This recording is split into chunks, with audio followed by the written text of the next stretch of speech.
You're the only one worth seeing. Fuck. Good. Do you want to try again? No. Here we go. Okay. You're the only one worth seeing, the show that's got 4 seasons, and I don't mean like winter, summer, spring, and fall. This Kirblog's on that horseman for everything it's worth, man, 'cause Bojack and his friends are really on the ball. Welcome. That was the first take I did, and there was not another one where I fucked it up. Are you gonna have that in? Please tell me you're gonna keep that in. No. Okay. No, well, then that. What? Okay. What in? What are you Shady? Are you speaking in Tungwas? I see where this is going. You're a crazy person. Hi. I know. I'm very silly. Hello. Hello. Welcome. This is going up while I am smack dab in the middle of a very, very cool job that I've been lucky enough to get. I'm currently directing a video game, and it's my very first in studio voiceover job. Ooh, how are you finding that? Quite nice. We're recording this at the end of the first day of recording, which is Monday. This is going up on Tuesday. So once again, I am having to wait until the last second to get a Kirblog out. Thank Christ Zero Incorporated is always ready and available to help me edit shit at any hour of whatever. But nonetheless, sorry to out you, Shady. But, it's okay. Sorry. So, Bojack, season 4. Yes. It's a thing. Yes. It happened. It is. It's a really good thing. It's a really good thing that happened. Did you like it a lot? Yes, I did. I did very much. By the way, it's actually been, I think now, over a year since we did our general Bojack Kirblog about like all 3 of the seasons that were out. So it's already been that long. Oh wow, Yeah. That's quick. It was September of last year. My gosh. Crazy shite. And also, I just realized that my air conditioning is on, but I'm not going to turn it off because you know what? Just fuck it. Just fuck it. Fair enough. Very professional here. Nonetheless. So, I'm thinking, so I did this with the Samurai Jack, the new season of Samurai Jack Kirblog that I did with our buddy Jordan a few months back. And I thought maybe to continue that tradition, because it seems to be working out pretty well for these, I thought maybe as a little bit of a different thing, since we're going over specifically a season, that we would go through each individual episode and kind of give our quick thoughts on each one, and then kind of go from there and the overall sort of thing. So first of all, of course, before we go into this, we're expecting that you've watched season 4 already. Otherwise we're going to be talking major spoilers this time. This is not like... I don't even think you need to say it. It's a season review. Sure. But I mean, if you haven't seen it, close the video and do it. Yeah, close the video. I mean, don't close the video. Give me all of your views and watch the ads and, Do both. Keep it open while you watch. Do it. God knows it'll be as long as the fucking season itself. So, to start with, interesting opener for considering the bit of a cliffhanger we had at the end of season 3, where things were getting a little different. Yes. We open up on an episode that basically doesn't have Bojack in it. With See Mr. Peanutbutter Run. So Shady, and obviously it's been a long time since we've done the Kirblog, but also since we talked about the show in general. How do you feel about Mr. Peanutbutter? When he first came into the show, I fucking hated him. I thought he was really annoying, just happy about everything. He just annoyed the shit out of me. But I don't think that about him anymore. But no, for this first episode, I just love the fact that he went skiing and forgot to read. He forgot to do everything that was asked of him 3 times in a row. I gotta say, considering obviously this show gets fucking dark, and there's some equally very different kind of dark shit in this season. As there was in the previous, but the fact that they opened up with a little bit more of a lighthearted, ridiculous kind of episode was kind of nice, and because I was while I was at the studio today, we were having to explain Mr. Peanutbutter, just that name, to somebody who hadn't seen beyond the first couple episodes of the show, and and they admitted I watched the first couple and I just wasn't into it, and then my friend Bennett was like, no, literally, I'm not kidding, it gets really awesome by episode 4. because true. It's been so long that I honestly forgot that the first couple episodes of the first season were kind of just I don't want to say fillery, but just sort of random random stories, not really a big overarching plot with lots of different things. Right. Yeah. So it was interesting because, granted, this whole subplot with Mr. Peanutbutter becoming attempting to be a politician or whatever the hell he was doing. You're trying to be governor. Yeah. Being governor of California. I mean, obviously that did carry on to a surprisingly longer than I was expecting arc of the entire show. Yeah. But the fact that they open up with this very goofy kind of episode was kind of nice because I think it let out a lot of tension, considering, like, you think, oh my God, like, what happened to Bojack? He left, like, what the hell is going on, etc. But it's like, no, start with this. It's almost like it's it's almost like the fucking that Terrence and Phillip episode they came back with after the first season of South Park, where they ended on the Cartman's mom and dad cliffhanger thing, and then they come back and here's an episode about Terrence and Phillip, and then we'll get back to it. It's like, oh, like that's literally what they did with this, and yet this episode is such a great opener. And also we had the introduction of Woodchuck Berkowitz. It took me an episode to click that it was Andre from Brooklyn Nine-Nine.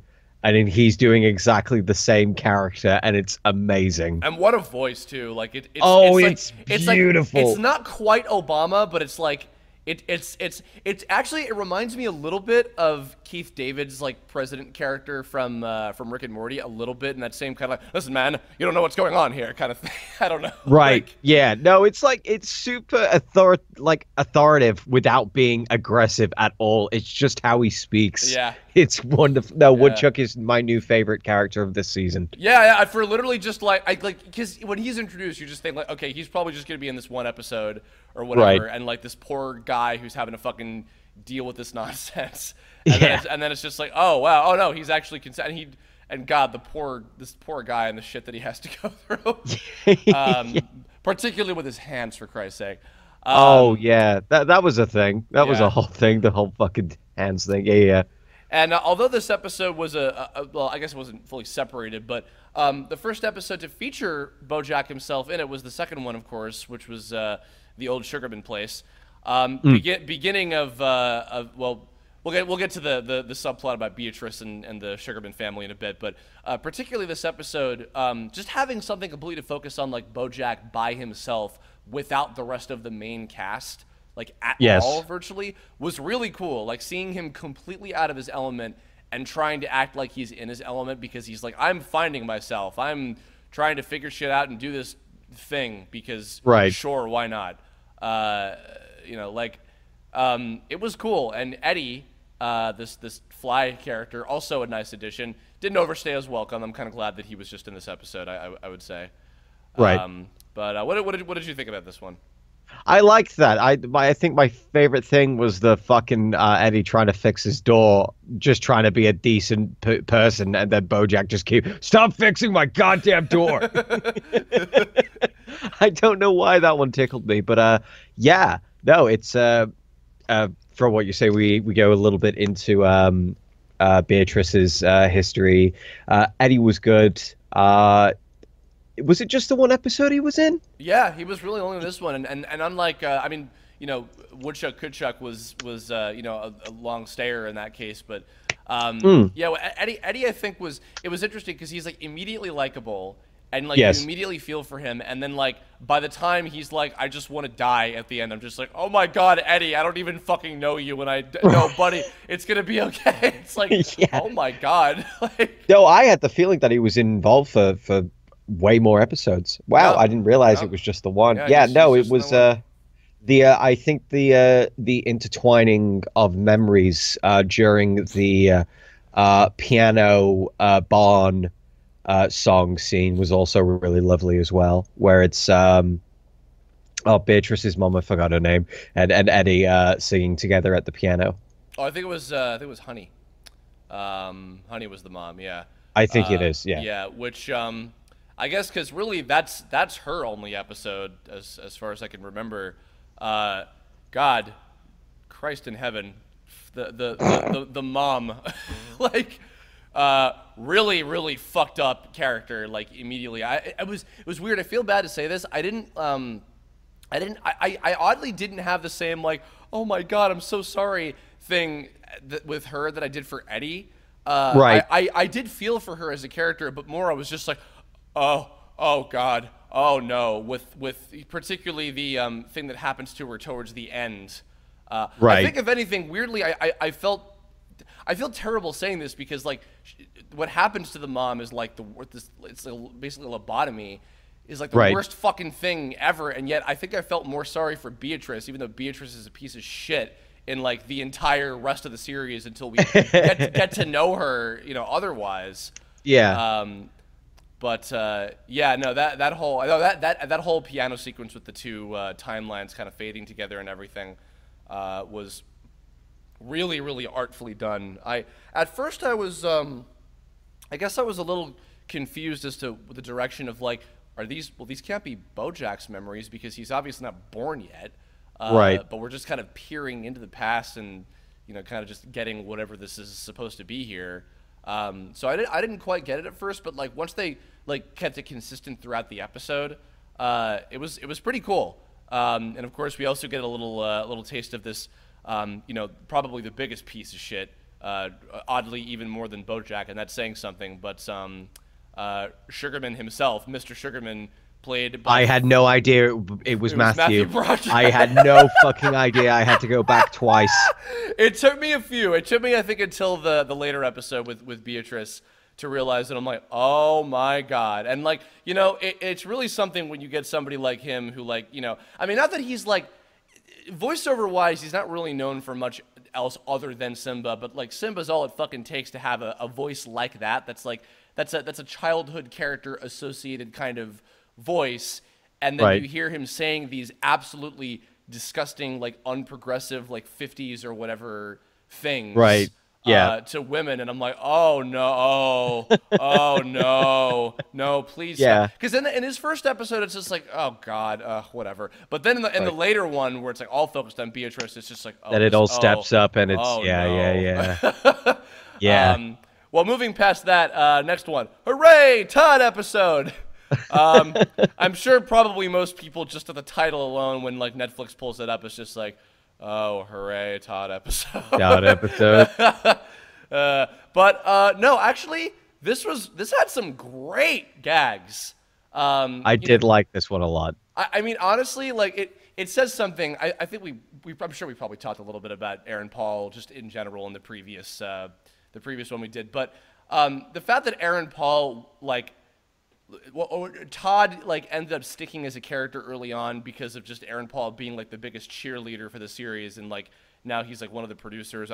Maybe he was always one of the producers, but like Todd is that interesting. I don't know if he's like a love or hate him kind of character, but I think but I mean Aaron Paul like does such a fucking funny job with everything with him all throughout for this like otherwise really silly character in a different kind of way, because Mr. Peanutbutter I think has a little bit more depth to Todd. Although I did really like the idea of the asexual thing. I was glad that they kind of followed through with that, because I wasn't sure if they were going to do much with it after that little bit at the end of the third season. Like you didn't think they were going to expand on it more?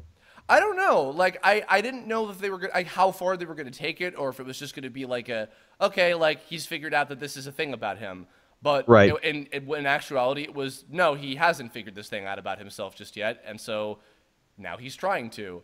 And I like that, and it wasn't like, because it also wasn't like massively important to like the overall story, but it was a nice little background thing of like, okay, here's some more like of Todd's path in character development, and that was kind of cool. What I found interesting is that initially he rejected the label because he wasn't sure of.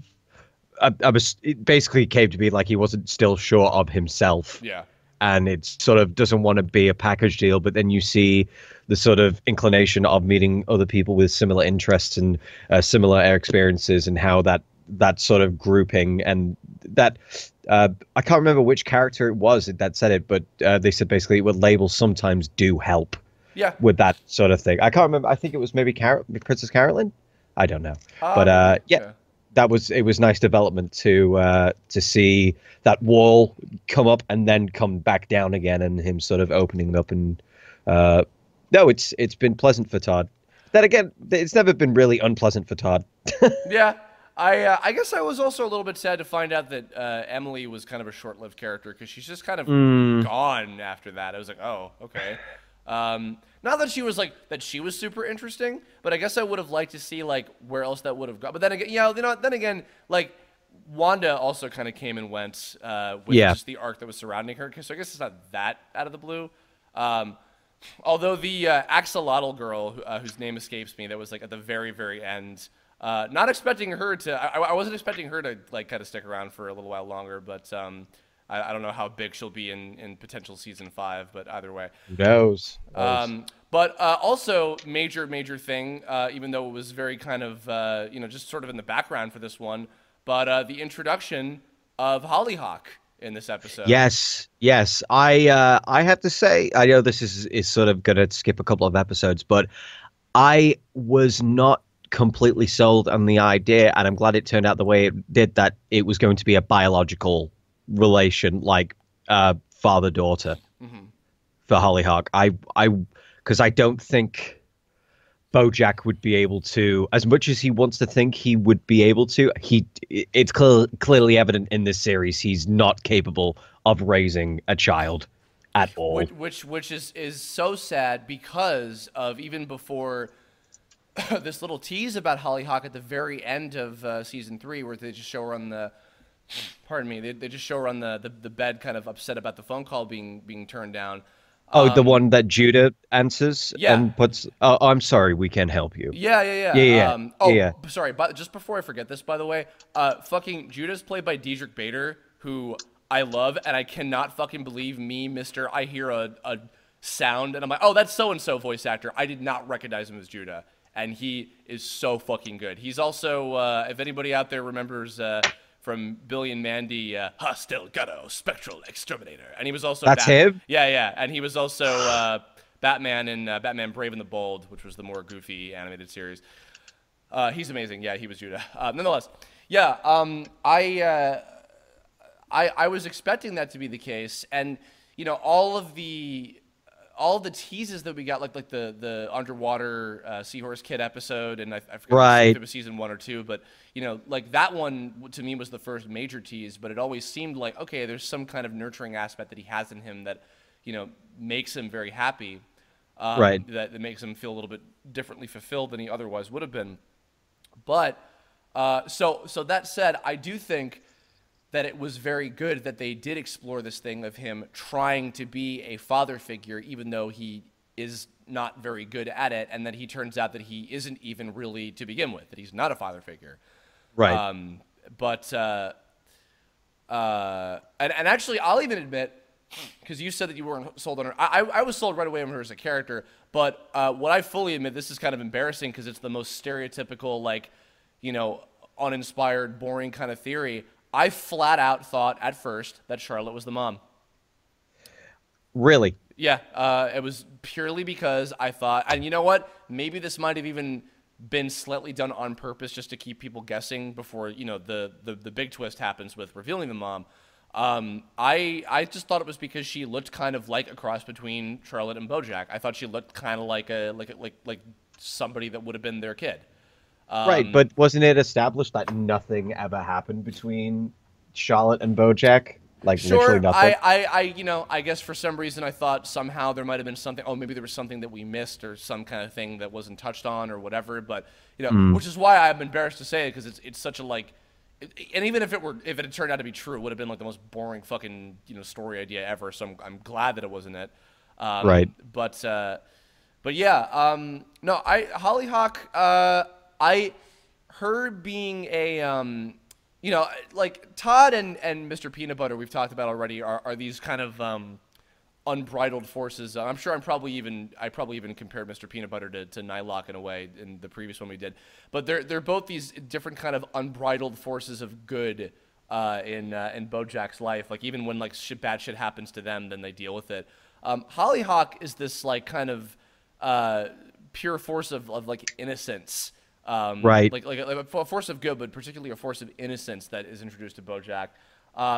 And surprisingly, in tandem with this, with having Beatrice get put into his life as well.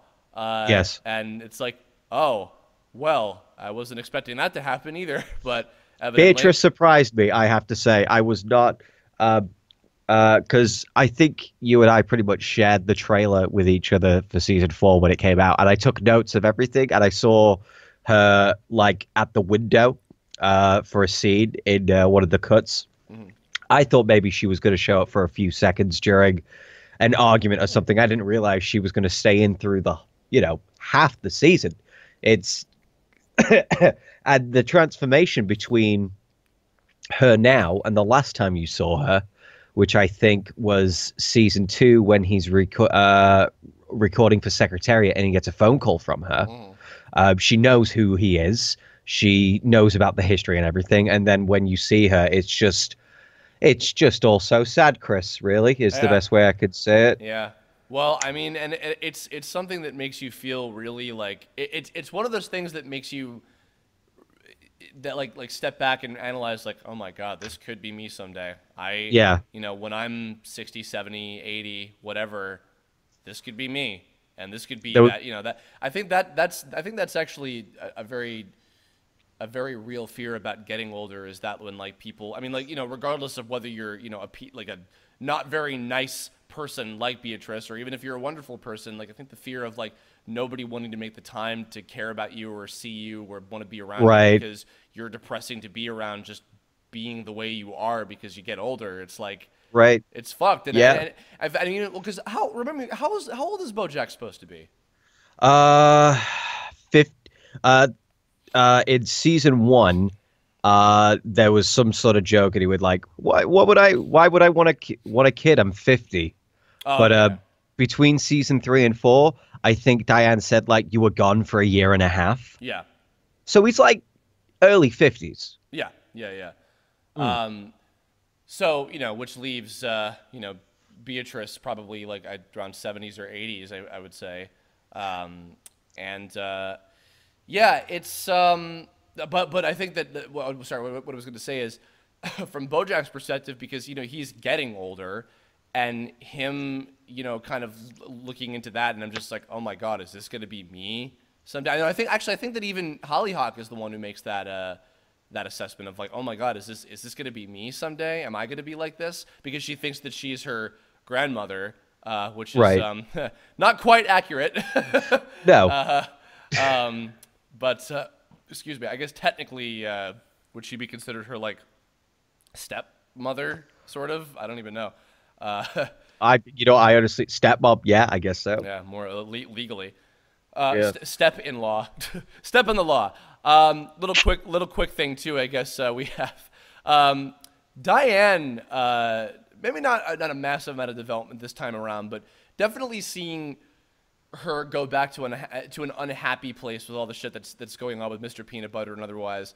That was a little upsetting. I mean, like I mean, I guess I'm not surprised also that it isn't settled, but I was kind of hoping that like even with Mr. Peanutbutter's antics that she and him would have reached a level of like, everything's okay now and this is just, we're kind of accepting this for the way it is, but life isn't like that, evidently, as the show keeps reminding me constantly, so I should know better by this point. Seeing Diane, I mean, not that she was like massively depressed, but just like dealing with a lot of weird shit and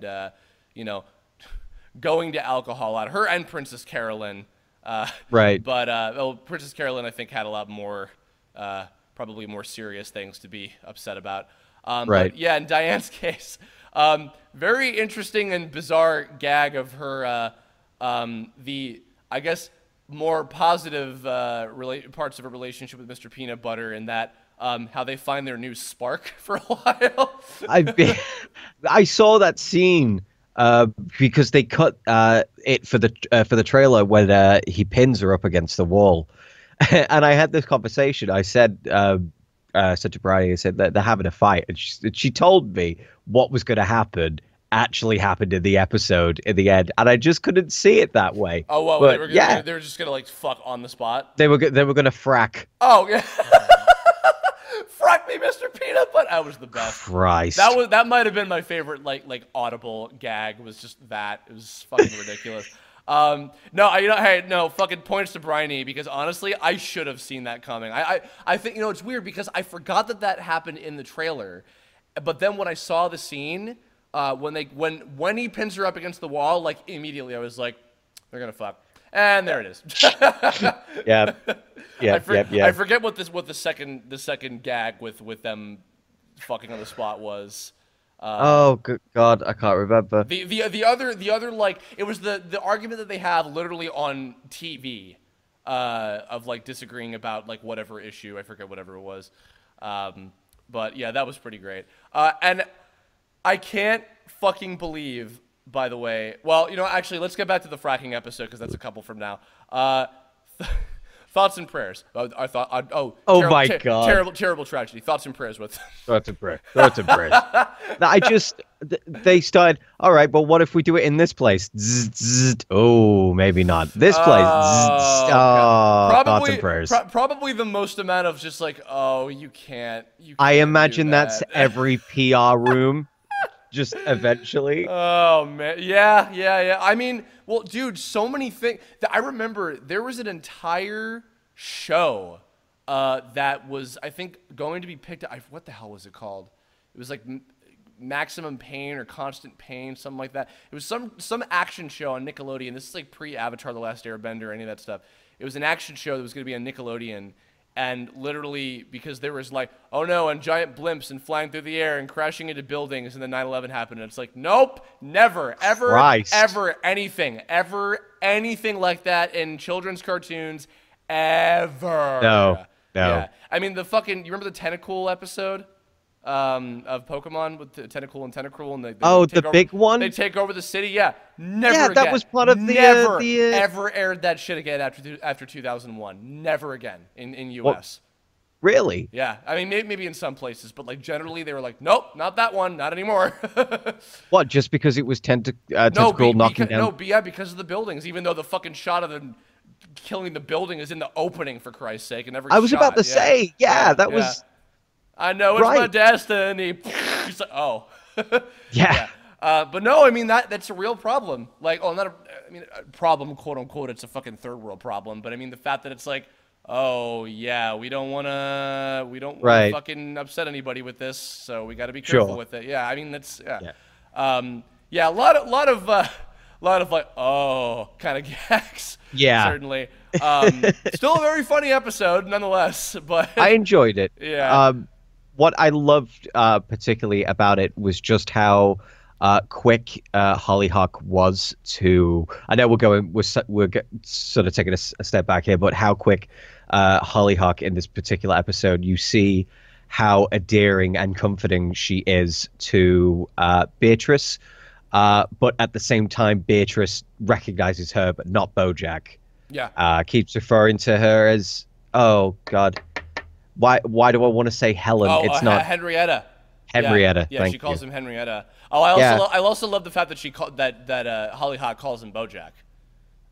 She doesn't call him Dad.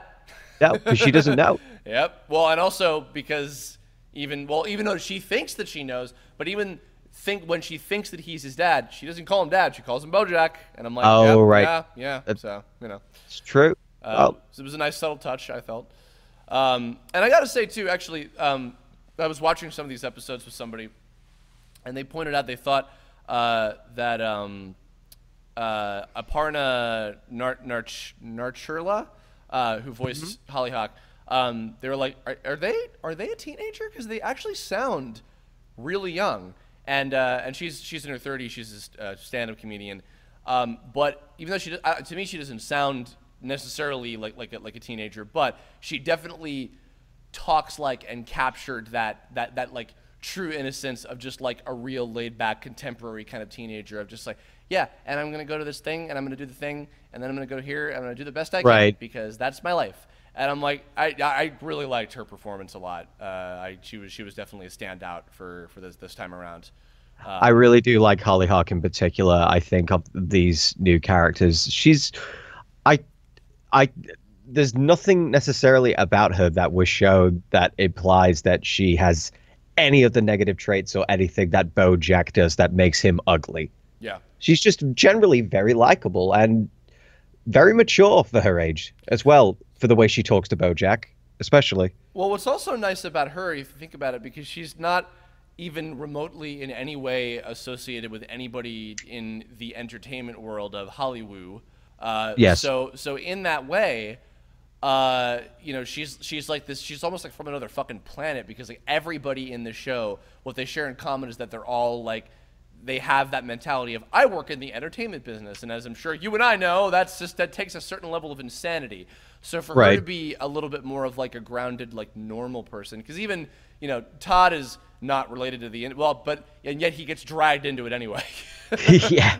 Much like Aaron Paul's Breaking Bad character, he gets invited into that world somehow just by proxy.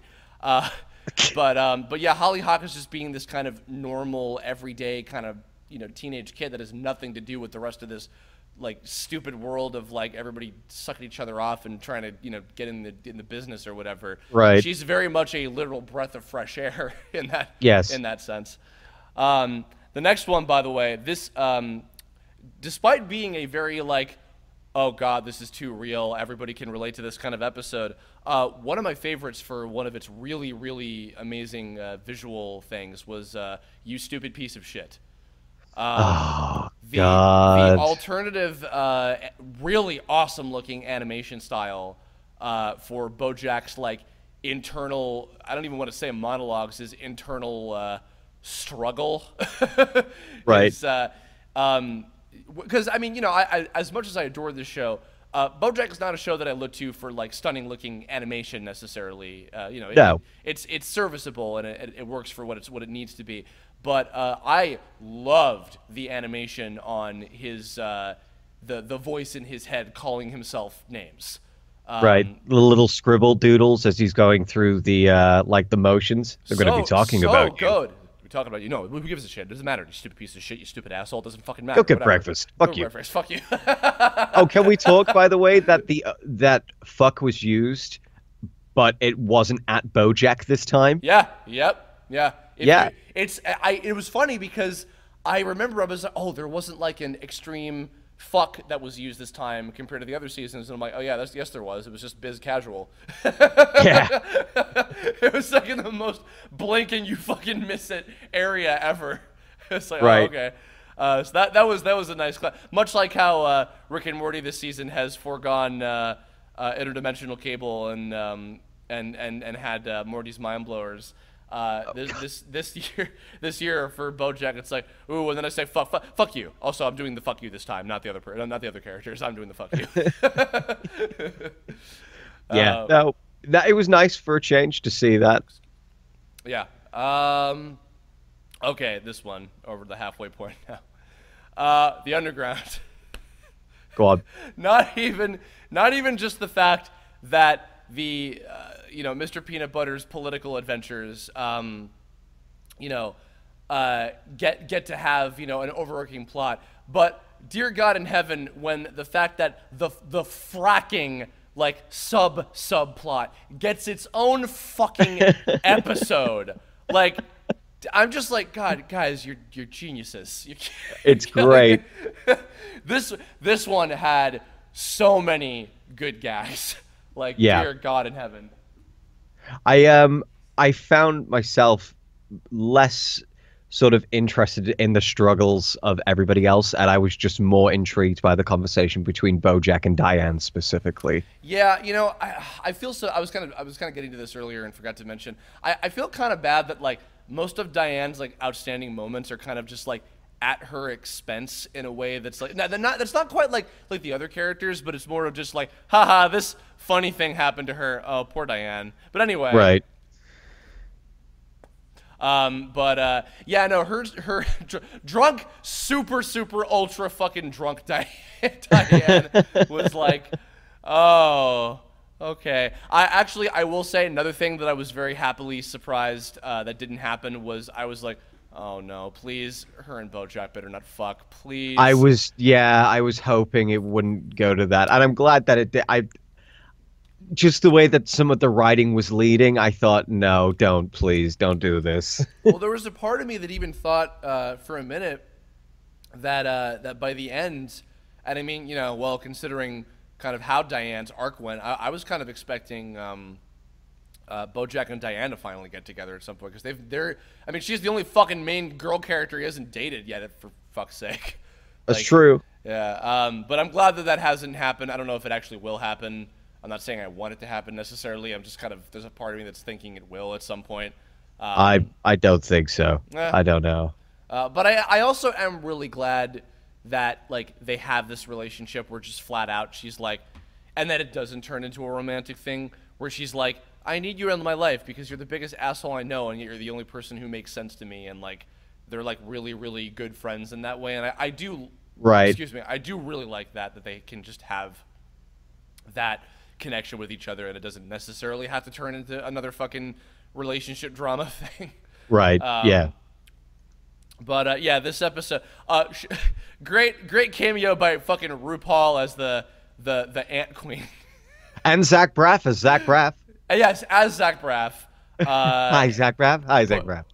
Poor Zach Braff. We knew him well. He's been fucking eaten. Poor guy. Yeah, no, that just also a lot more insect characters this season. I'm noticing between the fucking, the ski instructor guy that Phil Lamar played, and then Eddie, and then the Ant Queen and all the ant people. I was just like, oh, huh. Good to see the rounded out representation this season. You know what I mean? Well, they've done fish last with fish out of water, and they're doing insects. I guess I don't know. Maybe more avians next time. Yeah. The judge. So judge and booties, the most important. So ridiculous. That fucking, I don't think we got her name, but that fish girl character is also really funny to me for some reason. Like, their weird ass, like, I told you, I thought I was supposed to sleep with the PA, with the intern, with the whatever. Oh my god, yeah. Christ. I don't think I want to know. I don't even, out of for shits, I don't want to know what that looked like with a fish girl character. Sorry. Sorry to all our fish listeners out there. Yeah. That's half your viewership gone. Oh man, yeah. I mean, people with the intelligence of a fish would be the only people unintelligent to want to listen to my fucking content. I'm insulting myself, not them. I mean, I'm insulting both, but anyway. You are. Good. There goes my entire listenership. Anyway, let's talk about Princess Carolyn and Ralph, because we haven't said anything about them. That's true. Yeah. So they're trying. Yeah, I wanted Princess Carolyn to be happy so badly this fucking season.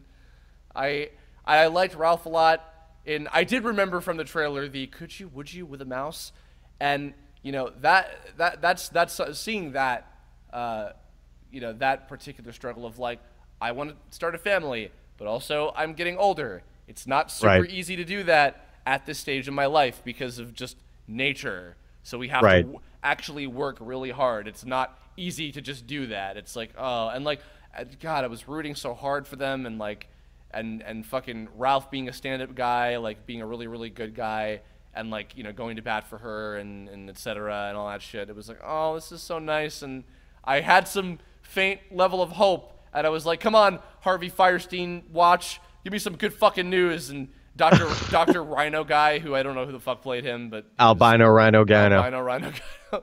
Oh my god. And then I mean, in particular, the next one, Ruthie. The entire premise of an episode being one of the most depressing things about the entire season. Right. Of just like, God, why? What's your thought on our cat friend? I am disappointed that she got rid of him. I think that he was willing to see it through if they could have talked more. It's a shame. It really is, because I think they would have made a wonderful coupling as well. They seem to make each other happy. It's just, I don't know. She's confused me a little bit. Admittedly, she's thrown me off. Yeah, I mean, Princess Carolyn seems to have a penchant, not much unlike Bojack, for just suddenly it's like, nope, fuck it, destroy it. Just destroy everything, fuck it, I don't care, it's gone, bye. The end.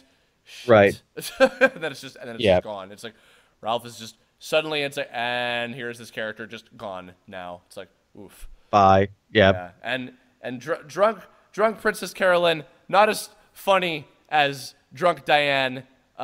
Certainly more depressing.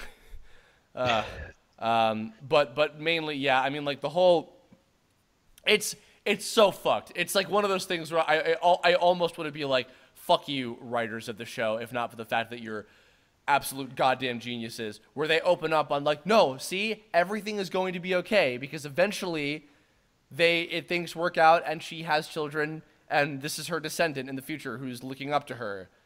It's all fantasy, and I'm just like, fuck you. Fuck you straight into oblivion. No, that scene with her having to fire, well, not having to, choosing to fire Judah. Yes. As well. Yeah. I thought was really strong, really great. And just fucking Judah's response, if anything. He just fucking inhales, bites it, and walks out. Yep.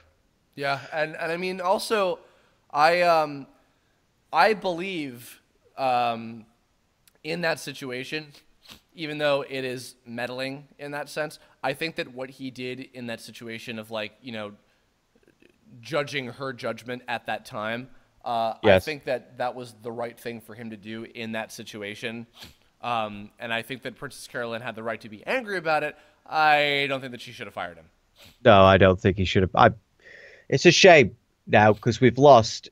We're essentially losing really good characters just because of people. Well, with Princess Carolyn just removing whatever upsets her out of her life, like what you mentioned before, just get it the fuck away from me, sort of thing. Oh no. Well, despite that, the fact that her and Bojack are now, you know, by the end of the season, we'll get to that, and the mildly uplifting ending of, you know, they seem to be okay with each other. But before that, loving that Cali lifestyle. So the introduction of what I thought was, I didn't know how the gag with Hollyhock's parents were gonna go, but actually getting to see them all. Quite a nice device and quite an interesting thing that I don't know if any other show ever has done that. Like, what, 8 dads? Like actually had like, here's a character with that many dads, and then all of their parents actually show up and they're like, I don't want to say treated as one collective character, but they're all like, you know, compacted together and have this whole thing with each other, and it's like, oh wow. Okay. I don't watch a lot of TV. Maybe it is out there, but I can't think of anything off the top of my head. I mean, certainly it was interesting and funny to see and executed. You know, so that it was kind of cool. Yeah, I mean, this was kind of the.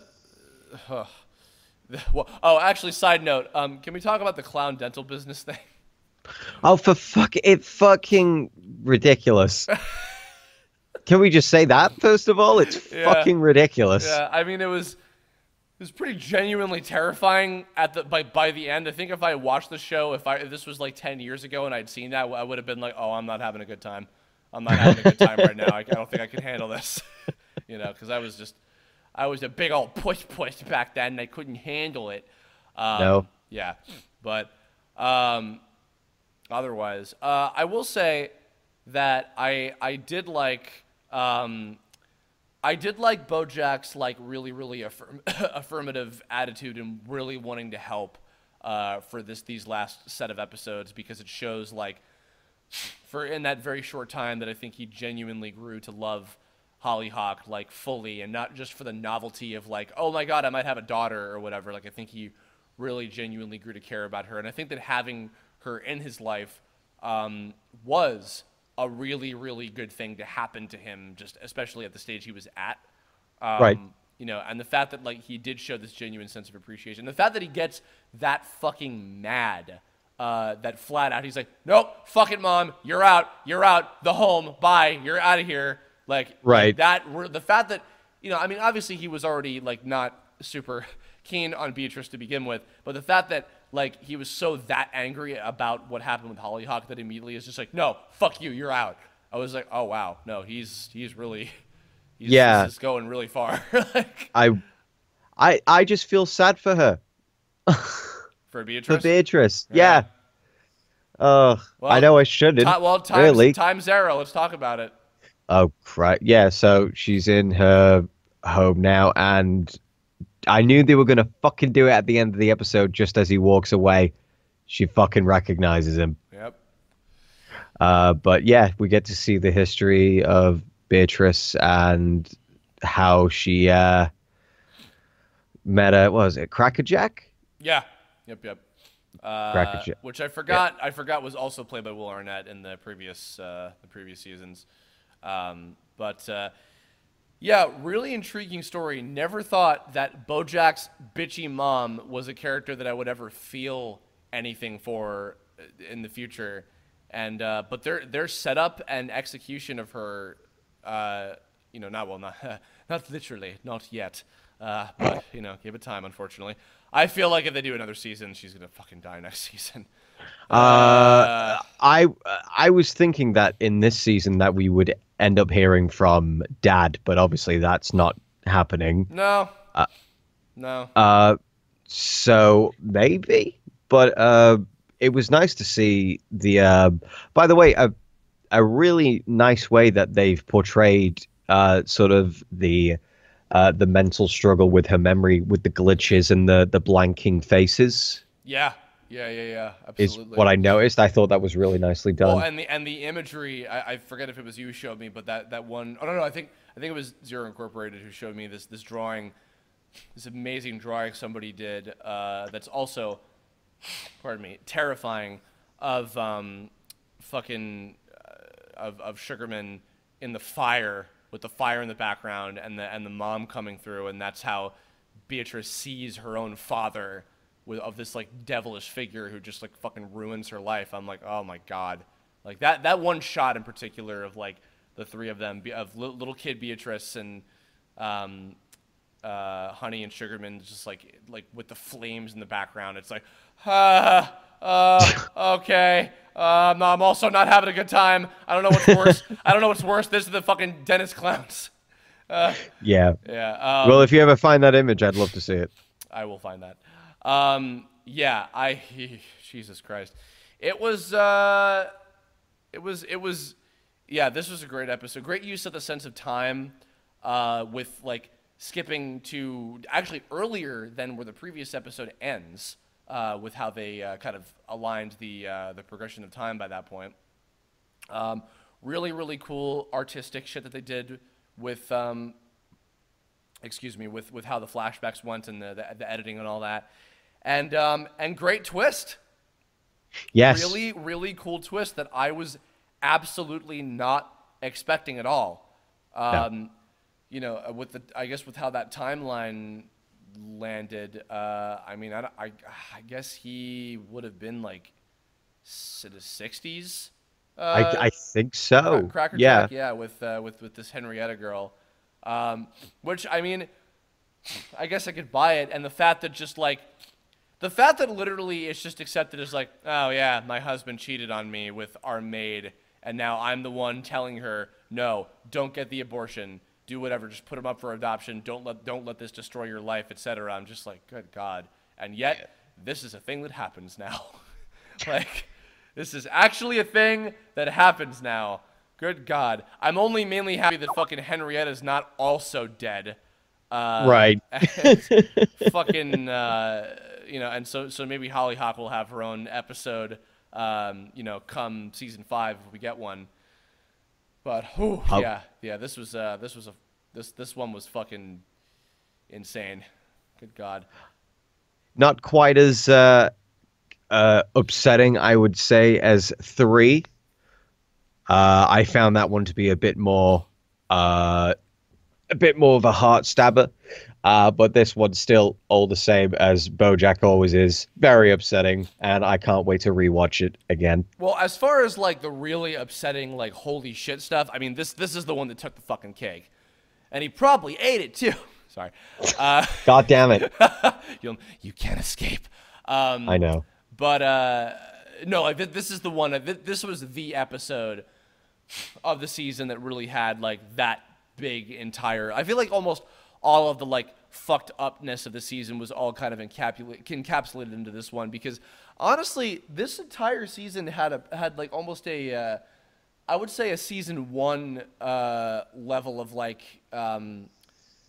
not super like not dark all the time, and like still a pretty good balance of comedy. And not that the other ones aren't filled with a lot of comedy too, but like this one I feel overall was like just something about it just felt a little bit more generally lighthearted compared to seasons 2 and 3. So it reminded me a little bit more of the first season until this episode where I'm just like, oh God, why?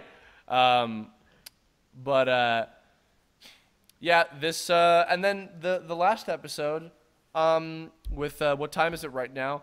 Kind of a surprisingly nice sense of hope at the end. Yes, for once. Yeah. Like, I wasn't expecting that at all with Bojack. I was expecting devastation or something. You know, I mean, we get that with Diane and Mr. Peanut Butter's ending being very sour and upsetting. Yeah, but for Bojack, not at even least, not even full on like devastation, but definitely just like, ooh, this is not going good for them. right? Sorry, carry on. I interrupted you. It's all right. It's just refreshing to see something on the positive side for Bojack. Well, I mean, especially like, God, I'm so congested. Even though the atheathon is so annoying.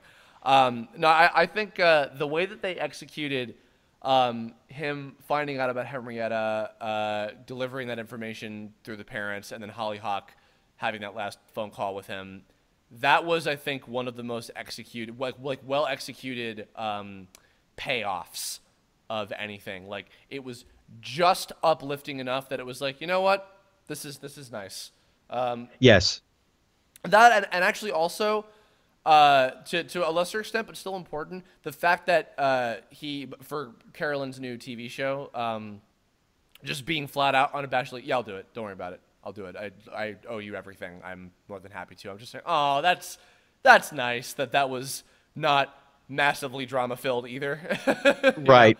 I don't know. Yeah. It's weird. It's like when this show finally like has a second to breathe and slow down, and like just some things are made simple. It's refreshing. It's nice that like, oh, okay, I can breathe and be happy with this, and it's like, oh, phew. So, yeah. Any other thoughts about this last one? Oh gosh. I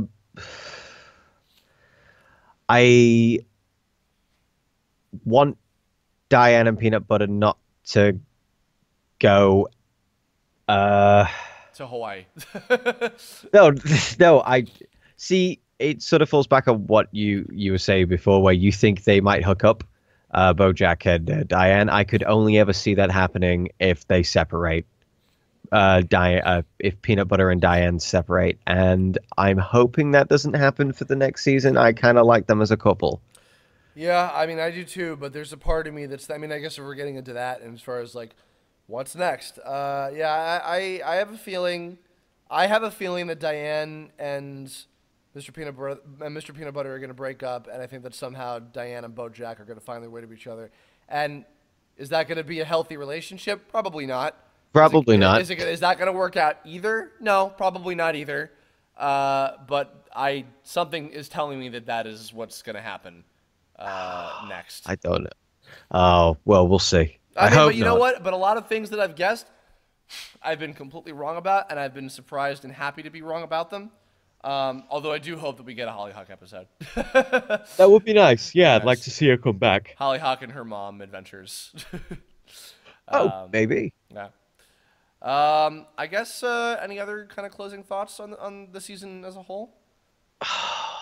Well, I think he's coming around now. At least by the ending, he's trying more.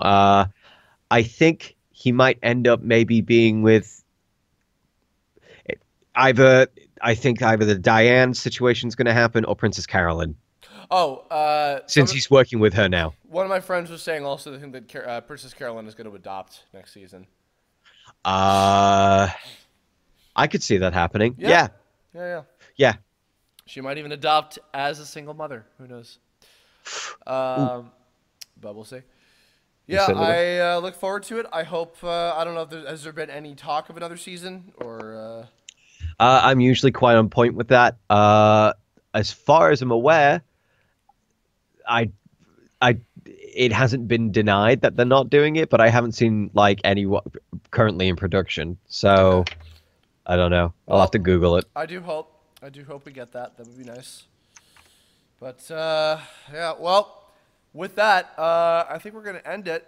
I need to start making a preview image. I don't know what I'm gonna draw for this just yet. It'll be a surprise to everybody. But Shady, thanks for joining. Appreciate it. Thank you for having me. We've got a video game we're working on that we're supposed to be doing a Kickstarter for very soon. So look forward to that. You got anything else you want to talk about? Am I allowed to talk about it? About what? Oh, the video game? I mean, we've already talked about Tome. I mean, people know that's coming. But well, you know. then no, I have nothing else to contribute. Oh, nothing at all. No, I'm very boring these days. Oh, okay. Well, I mean, you've been streaming a lot lately. I have. Oh, I guess I'm reworking Stronger. I guess that's something to throw out there, I guess. You're also reworking the song Stronger. I am. Hey. Which, by the way, sorry, just while we're talking about that. So I keep forgetting, did you do a version of that, like, way back, like, even, like, pre-Yu-Gi-Oh! GX Abridged? Oh, my God. Was it still about Yu-Gi-Oh? No, it was about the abridging community. Was it like the rap battle era? No, it predated the rap battle. Oh my God! Wow. I've got it on my archive. I would love to hear. I think I've only heard like a tiny snippet of that. I've never heard I it. don't want to send you it. It's really bad. But I'm gonna hear the new version though. Yeah, that's fine. You can hear the new version. Yes. Guess who's back? Yeah, look forward to that. Your YouTube is youtube.com/Shadyvox YT. That's the one. Yes. And you're not calling me a YT. That is YT YouTube. No, YT's the other character. Oh, yes. Oh, that's right. Oh, how exciting. How exciting. Oh, yes. They don't get it. Love you, Stephen Kelly.